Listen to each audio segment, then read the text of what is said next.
Hey everyone, how are you?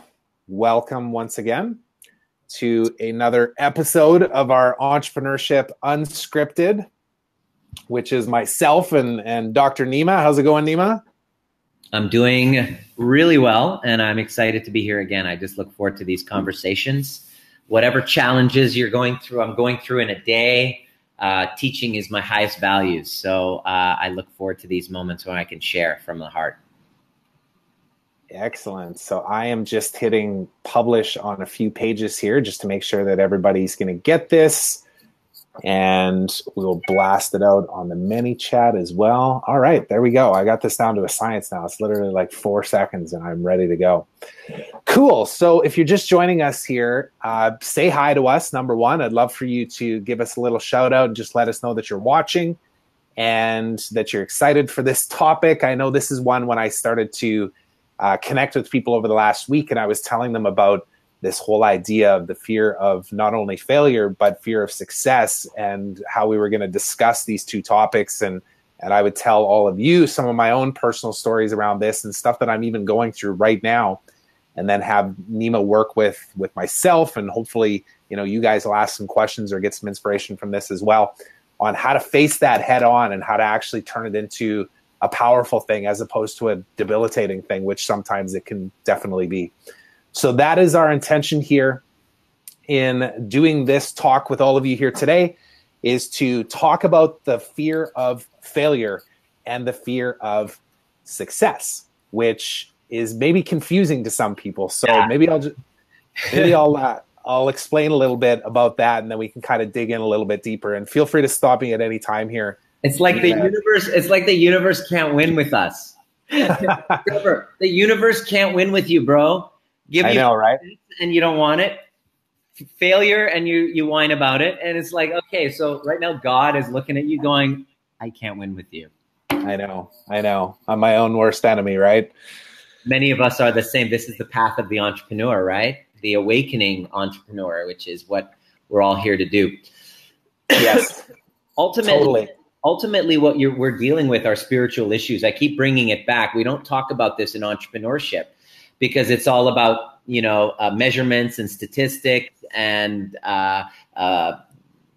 tracking and all of this stuff. And we're very analytical about it and what's missing. And we talk about it in terms of the material because it's about the money. But then what about the soul aspect? What about the spiritual aspect? What about your alignment? And what about your integrity? And what about all of these things that I, as an entrepreneur, had to kind of go through, the successes and failures and the massive ups and the excruciating downs, and really looking deeply at myself and finding what the root cause of all of this was. And I hope to be able to give you guys something that can reveal it and it be relevant in your lives at this time.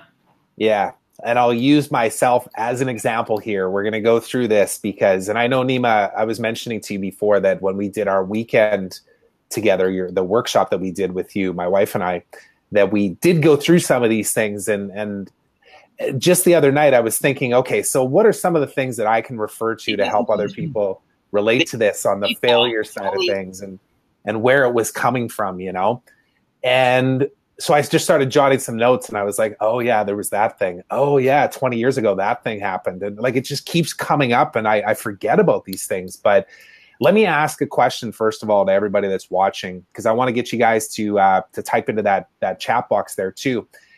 Have you ever had an idea, a concept, something, a business, whatever, that just never saw the light of day because you were worried about what other people might think of you if it didn't work out? What the consequences might be financially, all of these different things that may stop you, those fears of failure. Can you relate to that? And type it into that comment box there too. I'd like to hear your stories. I'm interested. We're going to talk about the 7 primary fears that stop us.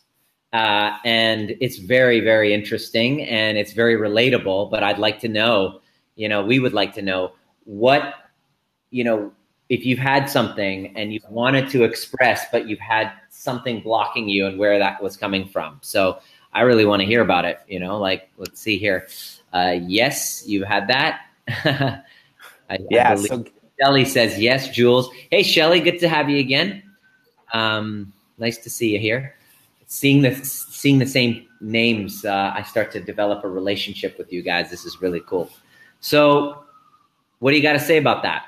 Yeah, so give us some details, everyone that's watching here. Let us know where was that situation where you felt like, you know, you wouldn't succeed, and therefore you kind of stopped right in your tracks. I'll maybe speak to this a little bit, and then we can get into those 7 things you're talking about there, Nima. So let me give you guys something that's relevant in my world here right now. Because last week, you know, Nima and I are talking quite a bit around a number of different areas around our businesses and our life and just everything that's going on. And my business right now is going through a transition where for the last like 7-8 years, I've been selling online training and have been very successful at it. We've sold like over 23,000 memberships into our online programs, which is incredible. And in the last few months, I've had this really strong revelation that transformation is much more powerful than information. And therefore, you know, I feel really proud of the fact that I've been able to put all this information out into the world. But when I ask for feedback on like, what kind of results are you getting from that? What has been the impact in your life? You know, there's a lot of people that have had a lot of success, but there's also a lot of people that I never hear from. And a lot of people that just don't do the work. So therefore, like, am I actually making a difference? And this was hurt. That must have hurt. It's like a kick in the gut. Totally. Who wants to go out there and make a difference? Well, you know, make an income, but make a difference with it. And they're like, we bought your program, but you know, it's kind of like it's shelf help versus real transformation.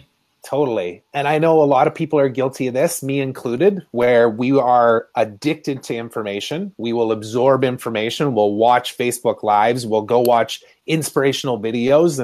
And then at the end of the day, we don't end up implementing a lot of it. And therefore, we kind of end up stuck. But that's kind of another topic.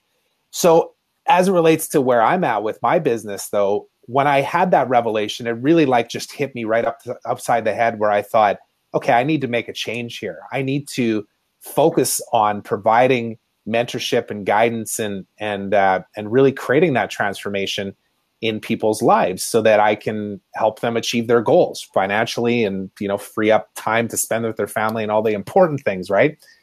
So what comes up for me though is number one, okay, I need to create what that new thing is. So there's a little bit of like anxiety that comes with that. But the second part of it that always comes up for me is when I do create that thing, knowing that I've been doing this for 15 years, I always have it in the back of my head, will anybody actually want to buy what it is I have to sell? And even more so too, at what price points? Like, what is my value? What is the value I can bring to the table? And what am I valuing my time at? And what am I valuing the contribution that I can bring to those people? So there's a lot of stories that go around with all of this stuff around the failure side of things. What if I put all this work into something, launch it, and it's crickets, or I get pushback, or people aren't liking what I have to offer? They're thinking you're the only one. You're the only one. Yeah, right. Eh? So if you can relate to this, if you're watching this and this is something you can relate to. Has it ever happened to you? Has it ever happened to you? Like, when has it happened where you put yourself out there and you didn't get an incredible reaction that you wanted? When has that happened? I'm curious, because that's going to help direct the flow of what I want to teach with you guys. We have the next 20 minutes to really delve into this topic of the whys, of getting to the underlying root cause of it. Hey, Nima, can you still see my video on your end? I can see your video, yeah. Can you see mine? Yeah, I can. Mine just went black, but I'm looking at the live version. It seems fine. So. Yeah, you're good. Okay, excellent. So that's one side of it. And then again, you know, we'll get into these seven pieces of advice that you have. The other side of it too, for me, is this fear of success too. So this is where this contradiction comes in, where it's like you said at the start, you know, it's like, I can't do no good. I'm damned if I do, damned if I don't. But the idea of actually stepping into that power of wanting to impact people and really putting my voice out there and doing Facebook Lives like this has been a stretch for me over the last like 6-7 weeks, you know? And it really stems from the idea of like, why would anybody listen to me? You know, Is what I have to offer actually even worth any value, right? And then, of course, knowing that, well, if it does get well received, like, am I ready to handle that? Am I ready to have people look at me as someone that they can look up to in providing that kind of advice? Do I want that kind of pressure? So there's this like weird balance. Yeah. And that's very real. Mm-hmm. Very real, because when you position yourself, you work your ass off to position yourself as an authority where you're just as broken as any other human being, just like any other person who stands on a stage and has a message.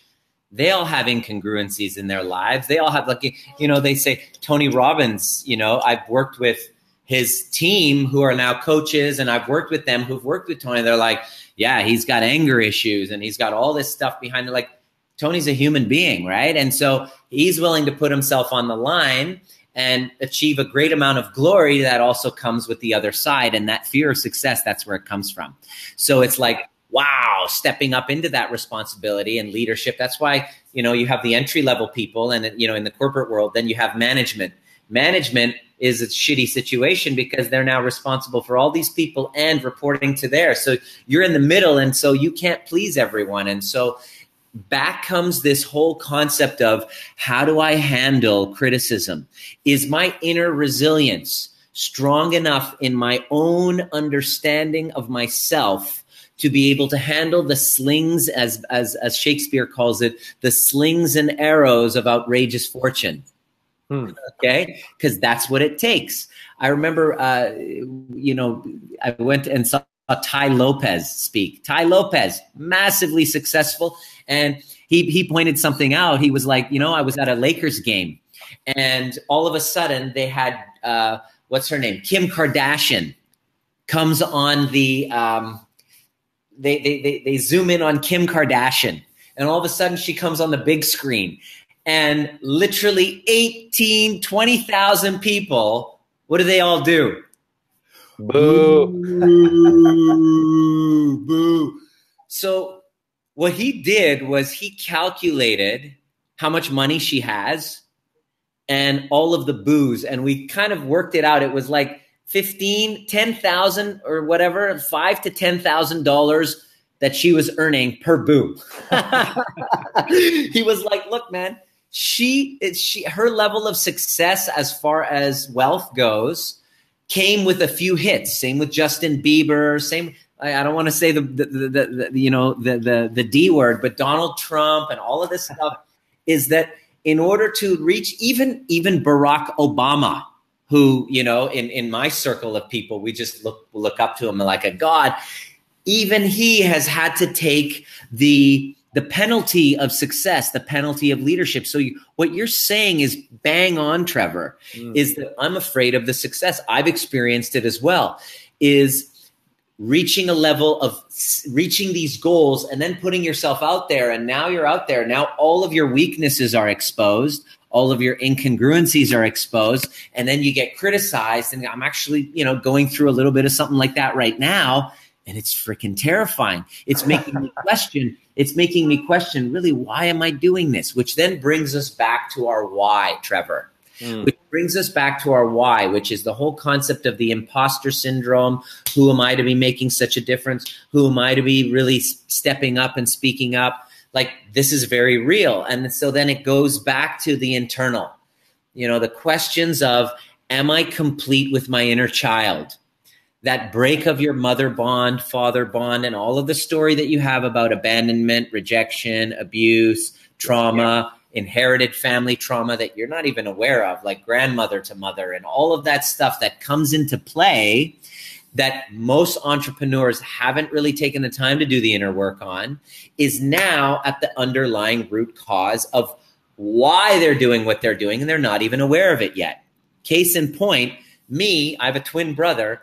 But at the age of 2, we were separated. I was separated from my mother and father because they came from Iran to Canada to explore the possibility of emigrating. And because I was more resilient and self-sufficient, and my twin brother was the needy one, they decided that it would be okay to put me in the care of my grandmother at the age of 2, my grandparents at the age of 2, for a period of 3 months. So if you take, like, how old is Logan? He's 17 months right now. So he's almost 2. Okay, imagine right now you take Logan and you leave him with your grandparents for 3 months. Yeah. Immediately, what that does, the impact is, boom, it creates a break in the mother bond.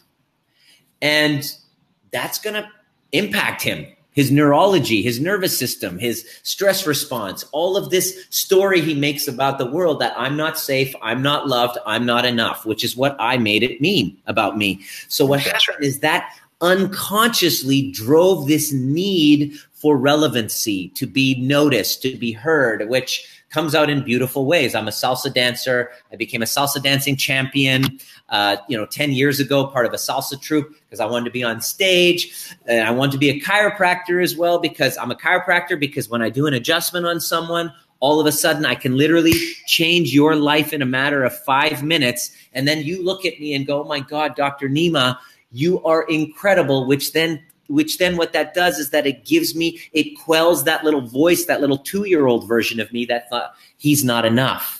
And then, of course, having $1 million chiropractic practice, that's not enough either, because that hasn't quieted down my little inner voice. So then what that does is that it drives unconsciously this need within me to go out and become a bigger name, bigger celebrity, a speaking gig, touring the world. Look at me, everybody. I'm proving to my inner child that I'm relevant and I'm important. Whereas my brother is just happy with his little dental practice, his home in West Van, and just the quiet life. And Nima, why do you got to go out and do all of this stuff? And it's through this process I realized that my why has my wounds embedded in it.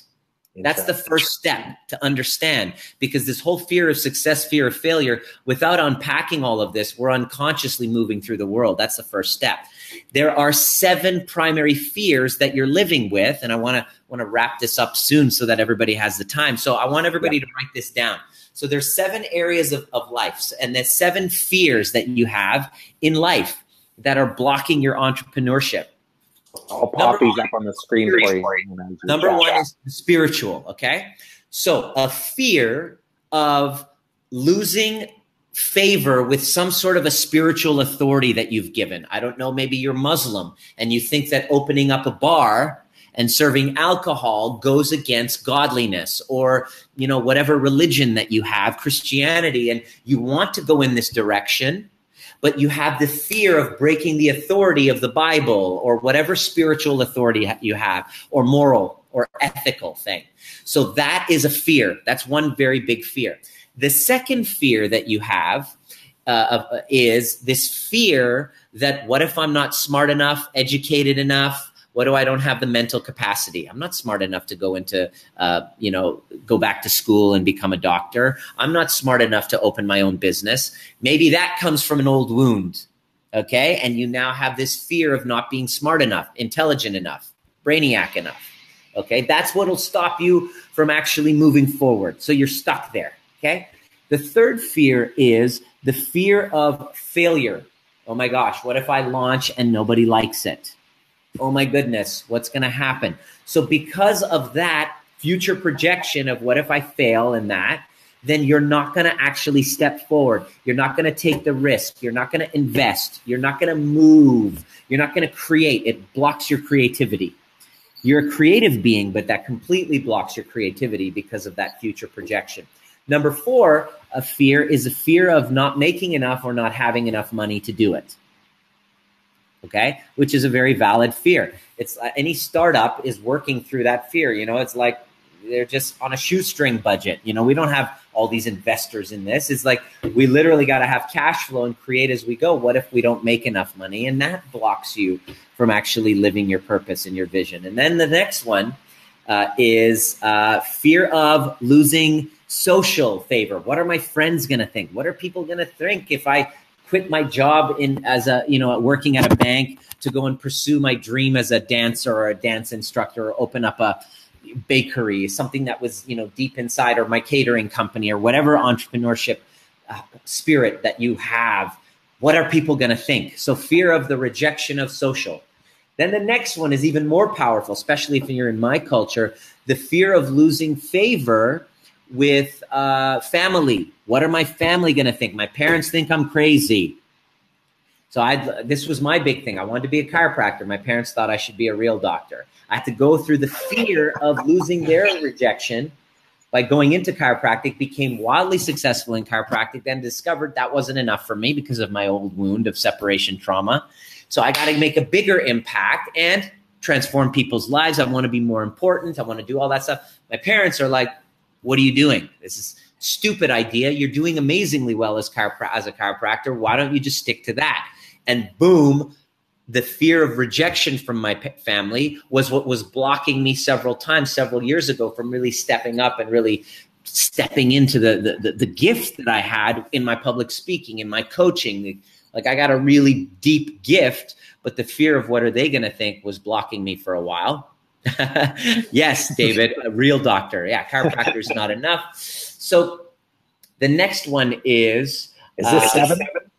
No, the next one, that was family. The next one is number 7. That was 6. Number seven is fear of not being healthy enough, beautiful enough. So fear of not being healthy enough, vital enough, good looking enough, fear of the physical, not being physically able, not being smart enough. And we all know of people who are in the NBA who are under a certain height. We all know of people who, I want to go out and be a dancer, but then they were overweight. But the fear of not being physically vital, attractive, healthy enough is what blocks us from being able to step forward and take action towards the fulfillment of our dreams. Now, here's what's interesting about that.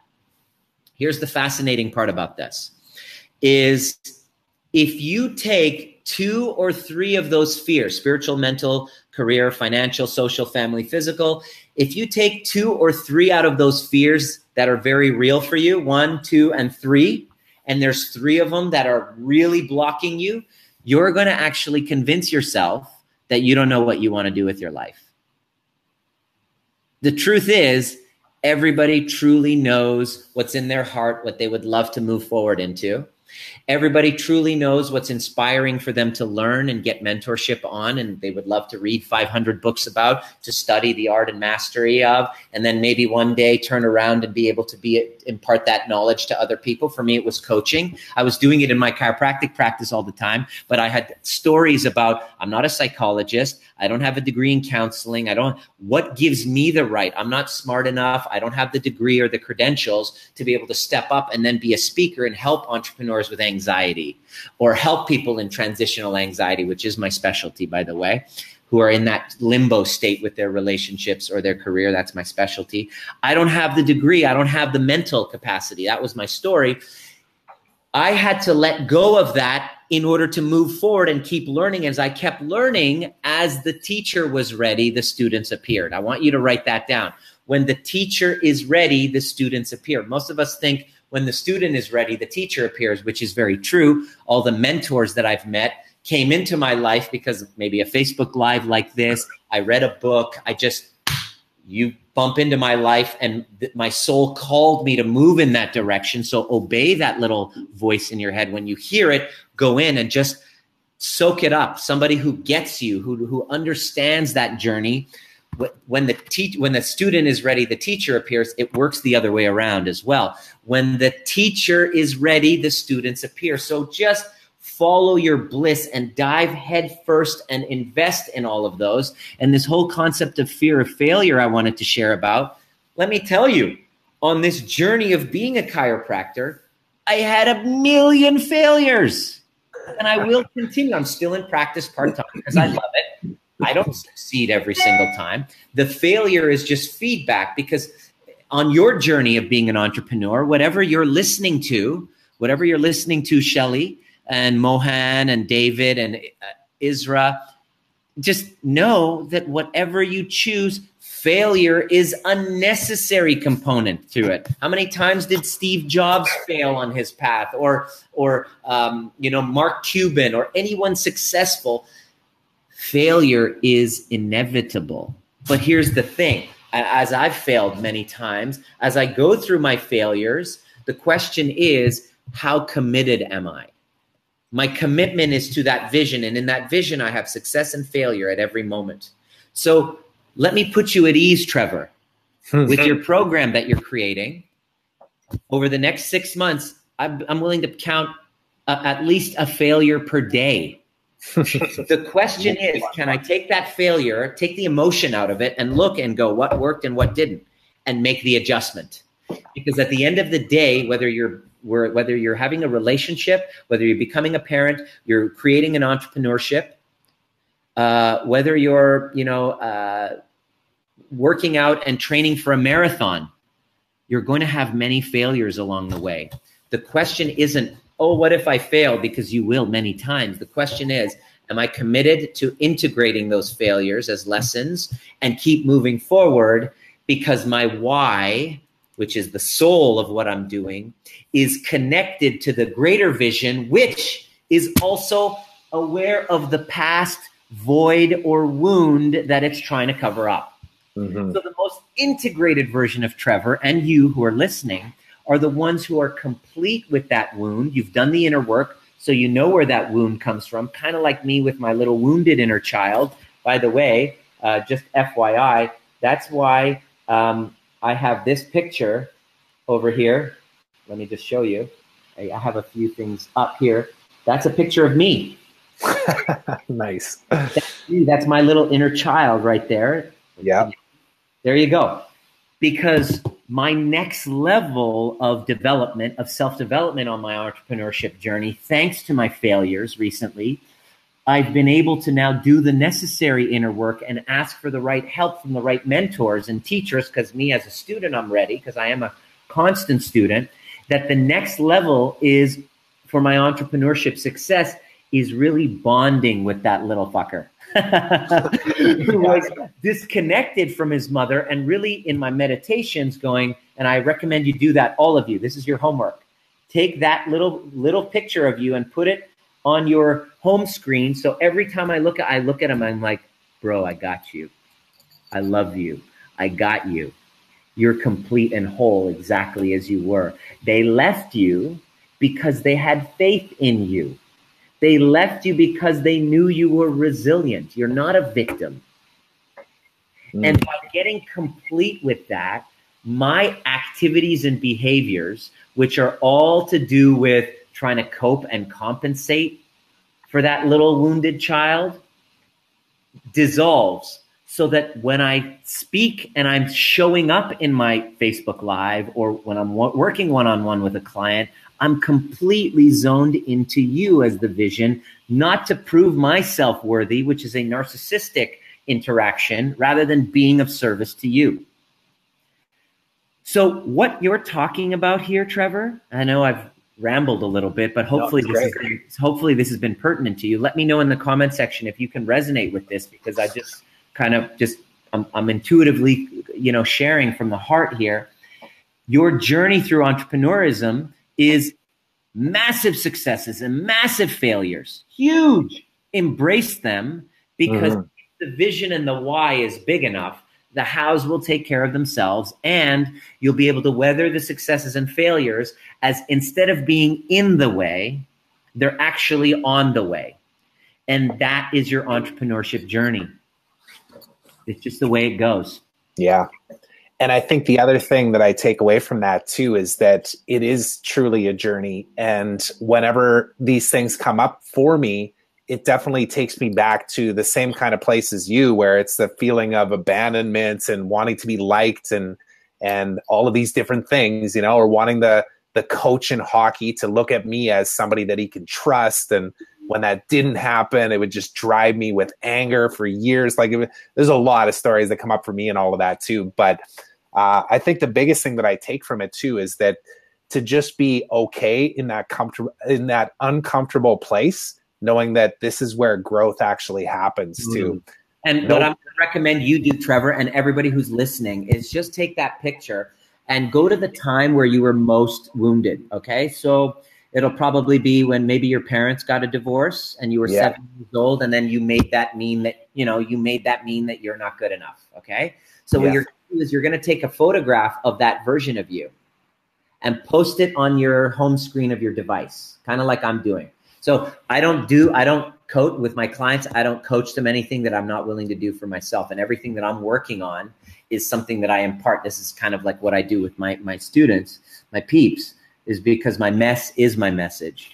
And what you want to do is in your meditations, hopefully you are kind of taking time to open up space for your higher self, a connection, because that's a critical part of entrepreneurship. It's not just, analytics and all that. It's like, what about nurturing that, the why, the soul, the higher self? And so what you're going to do is you're just going to connect with that part of you, because it didn't really start with you.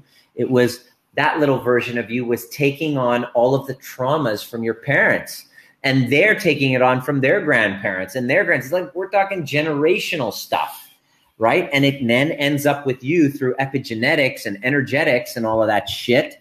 And so you end up taking it on, and you haven't gotten complete with it. And so now you're telling these stories of, oh, what if people don't like me, and success and failure? But it's like that bullied kid or that kid who has a break with the mother bond. And we can sit here and talk tactics and strategy all day and night, but it's useless if that hasn't been healed. And so this is the path of the awakened entrepreneur, the awakened entrepreneur connected with the higher self by going into the past and really embracing the whole journey.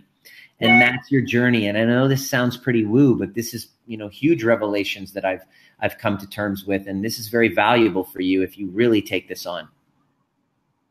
I love that term that you just used there. My mess is my message. I haven't heard that before. And it's so relevant, isn't it? It's like, if you can embrace the fact that, yeah, your messy life and all the things you've been through are what actually connect you to other people, not trying to be perfect, not trying, not stopping yourself every time you second guess whether or not something will work this time or next time or the time after that, but actually just be willing to dive into those fears, knowing that it may not be perfect, but that is perfect. It's exactly how it's supposed to be. Which goes back to your why, which goes back to that wound. And really, that's what the overview method is when I work with my clients, is coming to terms into the darkness, going right into that darkness, which you thought you were abandoned or betrayed or abused, and looking at that from an overview perspective, not from the victim perspective. Take away the victim consciousness and turn that into power. Because the victim story blocks you from your power. And once you transcend it by doing the inner work, because not everybody's ready. Most people, I'll tell you, I get a vibe from people. Most people want to stay stuck in that victim story and blame others, which is a very good way to avoid responsibility, which I can easily do and sit there and go, Mom and Dad, why did you do that to me? Or I can turn the story around and go, wow, you really had faith in me at that time, didn't you? You must have looked and said, out of these two, which one should we take? Well, Nima could handle himself a lot better. Yeah. And use that as, wow, that's confidence they had in me, rather than, oh, poor me. Because either way I tell that story is right. But this way of victim story disempowers me, keeps me stuck in victimhood, and completely abandons any opportunity for me to gain that power and use it to serve other people. However, this version of the story opens my heart to loving my family, loving my parents, seeing that they were just doing the best that they could at the time, embracing it. And then that one gives me power. And then this version of the story emerges leadership, which is what an entrepreneur is a leader of a company. And so we get to freaking choose. And so I love working with the people who want to choose this story, because the world is full of people using that story. They're the ones that taking medications and blaming the other person and all that. Not that that's wrong, but that's just a level of consciousness that doesn't suit the awakened entrepreneur that wants to be moving powerfully in the world. Those are the people that's a high level table that I want to sit in. Those are the people that I want to surround myself with. Absolutely. So on that note, I think we're going to wrap up here, because I know we wanted to keep this one pretty tight. But I know you mentioned a few times about, having that why and have that be the thing that drives you through some of these conversations that we have with ourselves around, failures and where that comes from. And I think sometimes maybe people have a challenge with figuring out, like, what is that mission? What is the why that's actually driving them in life? And that was why when we were talking about this next week, we decided to talk about values and really how you can start to ask yourself certain questions that will help you really dig deeper. Perfect segue. On next week's call, you can tune in. Please mark the date. It's exactly at the same time as this call. I'm gonna take you through an exercise. I take all of my high-level executive clients that unpack your why and help you create your own personal mission statement so that you can discover, oh my God, why do I do what I do? And how to prioritize my day and my business so that it's in alignment with my superpowers. Because if you're not doing that, you're pushing a boulder up a hill. When you get it right, it becomes effortless. And when I did that exercise, I was like, wow, teaching I know, right?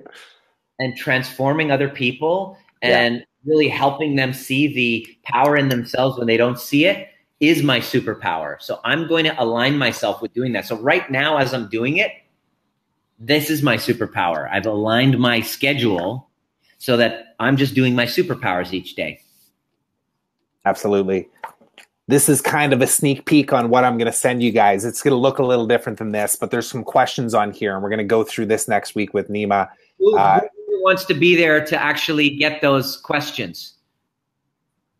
And you can see I've already gone through this exercise, and I'm actually looking forward to revisiting it too, because I think one of the most important things on this too is to realize that the first time that you might start asking yourself these questions, you may not have all the answers yet either. You might have to go through some discovery. You might have to think on these things for weeks and months and years even, before you really start to figure out what that true calling, what that why is. Well, if you want to be a successful entrepreneur and you haven't been doing inner work, you're basically you're expending energy that is wisely put when you're in alignment. That's just as simple as that. Entrepreneurship is soul work. The ones that are really killing it and crushing it in entrepreneurship is really connected to the why. So next week, we're going to help you get more connected if you've never done this type of work before. The reason why we're having these conversations now is because in the entrepreneur world, it's not there. They're all scripted. They talk about tactics and marketing and all this stuff. You got tons of that. But we want to help you really reconnect with your higher self so that you can just be authentic and vulnerable and real, which is what your customers and clients actually want to see from you. They don't want you on a soapbox pretending that you're better than other people. I've tried that. What it does, the impact of that is that incongruency brings anxiety. Yeah. Anxiety is a distraction from a lie. I lived a 2-year business not dealing with a huge incongruency, and I was wondering why I was so anxious all the time. I was compensating for that, and just by unpacking it, it was like, whoa, it was a painful discovery. I didn't want to see it, but when I did, it actually brought power back and integrity back into my voice so that now when I'm speaking to somebody, I feel unstoppable and untouchable because there's nothing that you can say that would sway me from my truth because I'm more connected to it. From that place, you have a foundation to build a successful business. Without doing that, you're just juggling and expending energy and pretending, and it's not fun.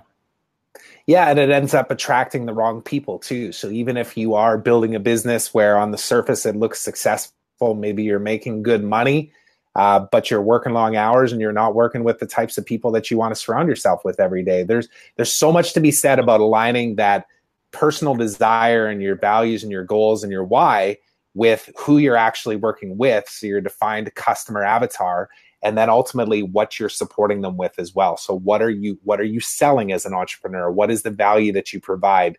What is the price of that? What does it cost you? This is where all of these things mix together. They really do, right? You have to have alignments on all three of those. And it's not an easy thing to do, but that's why we're here. We're here to support you on that. And that was, one of the intentions that we had in starting this call today was to hopefully get you all excited about that possibility. And hopefully you found some value. And today I see Janie, we'll see you next week. Shelly, Kathy, that's my auntie. How's it going, Kathy? What's up? Auntie Kathy. And Lanning, thank you for being here. Francis, let's see, Mohan, David, Isra, Steve. We got a bunch of comments that came in here. Awesome. Good stuff. So I'll make sure that all of you know when we're going to do this again next week. It's the same time, but I'll fire you off an email.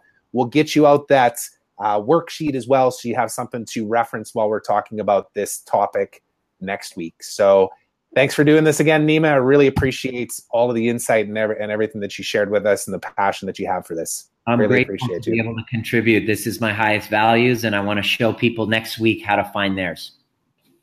Excellent. All right. See you next week, David and Gerald and Richard. We'll talk to you guys next week.